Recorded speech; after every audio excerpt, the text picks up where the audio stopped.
এদিকে কংসাবতী রুদ্র রূপ ধারণ করেছে সেচ খালের পাড় ভেঙে বিপত্তি দুটি গ্রাম এবং কয়েকশো বিঘা জমি জলের তলায়। কংসাবতীর সেচ খালের পাড় ভেঙে ফের বিপত্তি।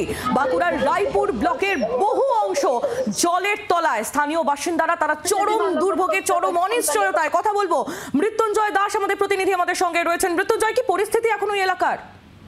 একেবারে দেখো, এখনো পর্যন্ত পুরোপুরি জলমগ্ন এলাকা এবং যেটা জানতে পারা যাচ্ছে যে আজকে ভোর রাতে যে মুখ্যমণিপুর কংসাবতীর যে লেফট ক্যানেল এবং রাইট ক্যানেল রয়েছে, দুটি ক্যানেলেই কিন্তু জল ছাড়া হয় চাষের জন্য। এবং সেই সময়তে যে ক্যানেলের যে পাড়, সেই পাড় ভেঙে যায় এবং পাড় ভেঙে যাওয়ার পর রায়পুর ব্লকের একাধিক গ্রাম, সেই গ্রাম কিন্তু একেবারে জলের তলায় তলিয়ে গেছে। প্রায় 31টি পরিবার এখনো পর্যন্ত ক্ষতিগ্রস্ত। প্রশাসন করতে এমনটা কিন্তু খবর পাওয়া যাচ্ছে।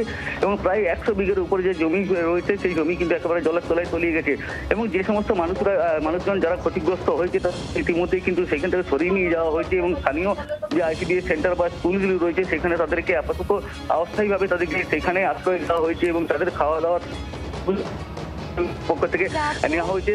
যদিও আজ সকালে প্রশাসনের পক্ষ থেকে সেই এলাকা পরিদর্শনে গিয়েছিলেন স্থানীয় বিডিও এবং পুলিশ প্রশাসন প্রত্যেকে সেখানে গিয়েছিলেন এবং এলাকা পরিদর্শন করেন এবং সেখান থেকেই সাধারণ মানুষজনকে তারা কিন্তু সরিয়ে নিয়ে আসে। তবে পুজোর মুখে এই যে ক্যানেলের যে ভাঙন, এই ভাঙনের ফলে যে কৃষি জমি যেগুলো প্রায় 100 বিঘার মতো কৃষি জমি যেগুলো জলের তলায় তলিয়ে গেছে, তাদের কিন্তু একটা বড়সড় একটা ক্ষতির মুখে পড়তে হচ্ছে।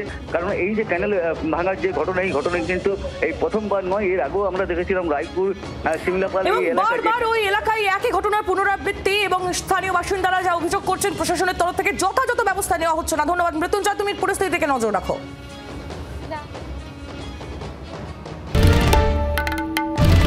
বাংলার আওয়াজ, বাঙালির আবেগ, জি 24 ঘন্টা।